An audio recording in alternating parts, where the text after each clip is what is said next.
이상하게 여러 기관들을 이렇게 이제 제가 섬길 수 있는 은혜가 있었어요.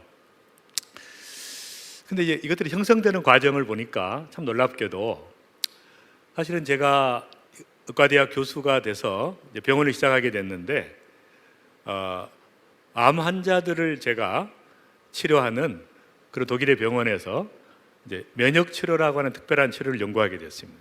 이 치료법을 가지고 이제 한국에 돌아와서 제가 의대 교수를 그만두고 병원을 시작하게 됐는데 그 암 환자들이 가지고 있는 이 고통이 있어요. 말할 수 없는 그 고통을 전인적으로 해결해 주려고 하는 그런 마음에서 제가 이제 병원을 시작하게 됐습니다. 그런데 이제 병원을 시작하게 됐고 또 암 환자들이 고통이 있더라고요. 또 무슨 고통이냐면 도대체 뭘 먹어야 암이 재발하지 않는가. 그래서 이제 그 고통을 하다 보니까 이제 그 이롬이라는 회사를 설립하게 됐고 또 그런 과정을 통해서 은혜를 받게 됐습니다.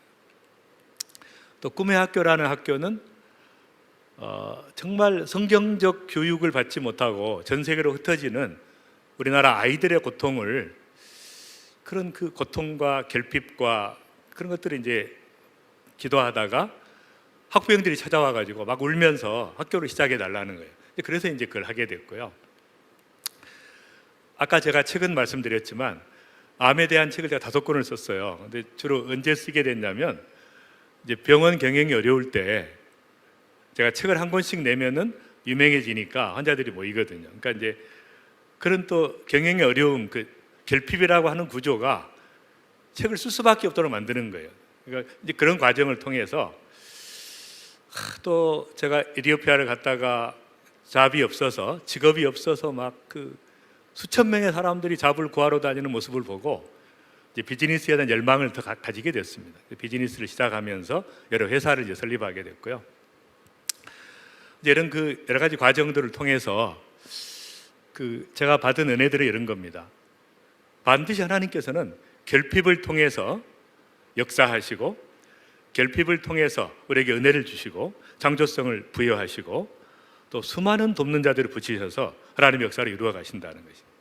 그러니까 우리가 수많은 결핍을 느끼고 사는데 하루에도 몇 번씩, 그러나 이 모든 것들을 감사해야 되는 이유는 제가 절대 감사라는 책을 썼고요, 또 감사력이라고 하는 2권의 책을 썼는데 정말 이 감사할 수 없는 이 짜증나는 요인들과 고통스러운 상황들을 감사하다 보니까 이 하나님께서 왜 그걸 허락하셨는지 이유를 알게 됩니다.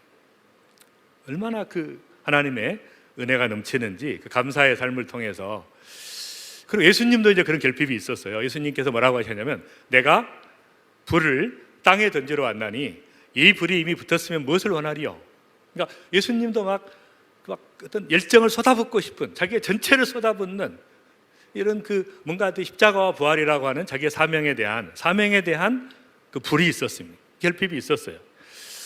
그리고 바로 이 사명 때문에 이스라엘을 나가본 적이 없는 제자들에게 너희는 온 세계로 가서 모든 족속으로 제자 삼으라고 하는, 그러니까 본인이 가지고 있는 그 열정과 불을 제자들에게 붙인 것이죠. 온 세계 열방을 제자 삼으라고 하는, 복음을 전하라고 하는 이런 사명의 불을 붙여주신 거예요.